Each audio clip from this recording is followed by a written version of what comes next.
Banyak perusahaan baru sadar pentingnya cybersecurity justru setelah sistemnya down atau data tidak bisa diakses. Padahal dalam banyak kasus, dampaknya bukan hanya teknis, tapi langsung ke operasional dan revenue perusahaan.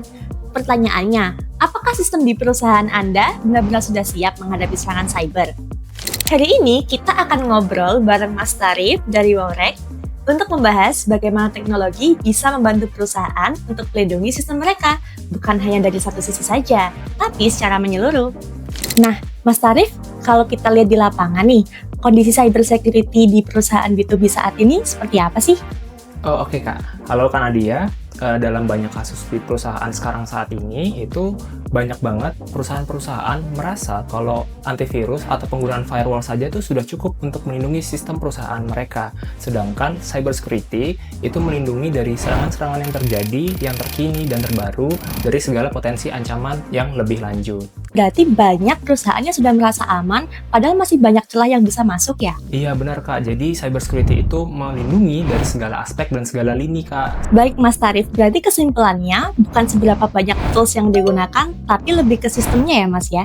Iya betul Kak, jadi seberapa sistem tersebut saling terintegrasi satu sama lain untuk melindungi data perusahaan ini Kak.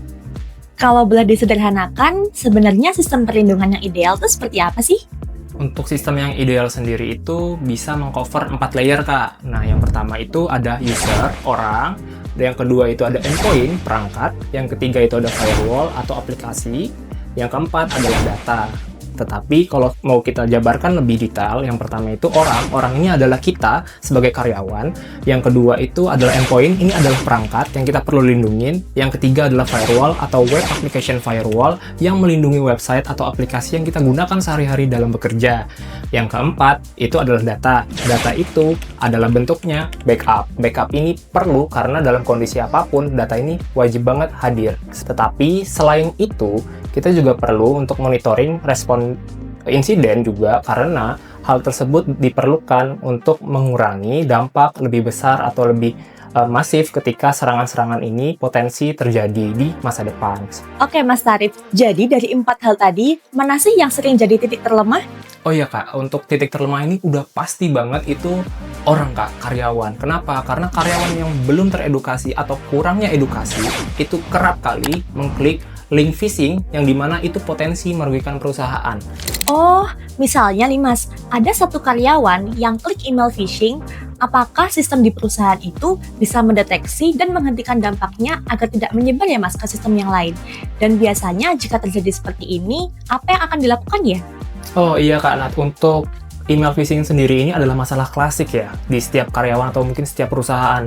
Ketika user atau karyawan ini memasukkan kredensial atau hal-hal sensitif dan hal-hal penting, ini menjadi berbahaya. Kenapa? Karena si attacker atau si penyerang ini dapat menyusup-nyusupkan sebuah hal atau sebuah file yang dapat berdampak untuk mengambil alih dari perangkat karyawan tersebut.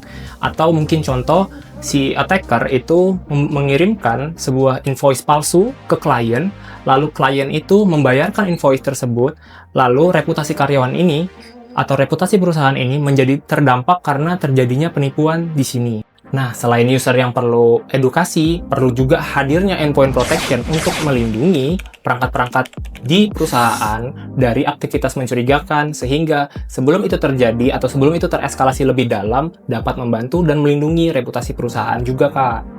Oh gitu ya Mas, kalau tadi bahas dari sisi user dan juga endpoint protection, kalau sekarang perusahaan kan punya website atau aplikasi yang terbuka ke internet ya. Nah, kalau dari sisi security nih Mas, ini seberapa riskan ya? Untuk seberapa riskannya, ini sangat riskan Kak, dikarenakan ini open to public ya. Jadi sehingga celah-celah keamanan itu bisa saja hadir sewaktu-waktu.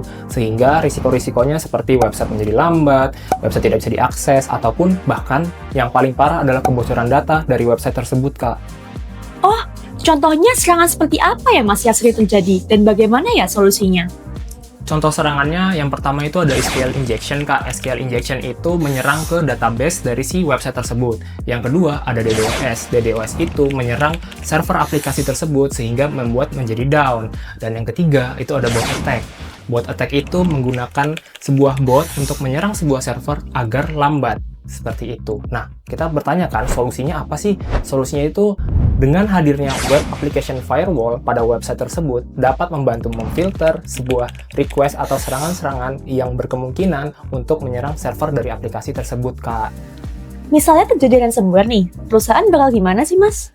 Nah, ini menarik, Kak, soal ransomware sendiri. Ransomware itu kita andaikan sebuah brankas yang kuncinya hanya dimiliki oleh penjahat.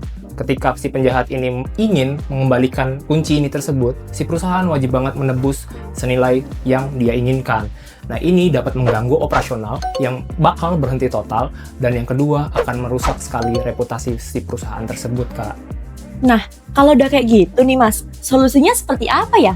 Oke, kalau ngomongin solusi, ada, yaitu backup data and protection, Kak. Jadi tidak perlu panik ketika itu terjadi, karena perusahaan dapat sewaktu-waktu nge-restore sebuah datanya ataupun full datanya ke perusahaan tersebut. Jadi operasional bisa kembali berjalan, Kak. Oh, jadi kalau backup data ini dikelola dengan baik, perusahaan tidak perlu panik ya, Mas, ketika terjadi ancaman ransomware. Betul, Kak. Dengan mempertimbangkan seberapa penting data tersebut dan juga seberapa sering data tersebut dilakukan backup. Wow, ini menarik ya, Mas. Karena banyak perusahaan sudah merasa cukup aman, padahal sebenarnya mereka cuma punya 1 atau 2 layer aja. Yes, betul, Kak.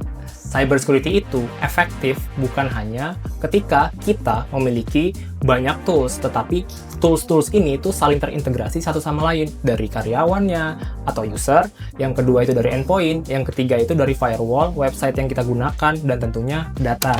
Oke, terima kasih banyak Mas Tarif atas insight yang oke banget dari ini.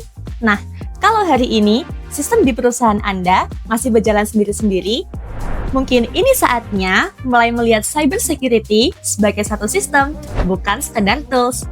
Karena pada akhirnya, yang kita lindungi bukan hanya sistem, tapi juga keberlangsungan bisnis. Kalau Anda memiliki pertanyaan seputar cybersecurity atau ingin mengetahui sejauh mana kesiapan sistem di perusahaan Anda saat ini, Anda bisa diskusikan lebih lanjut bersama tim kami untuk memahami kondisi sistem yang ada saat ini.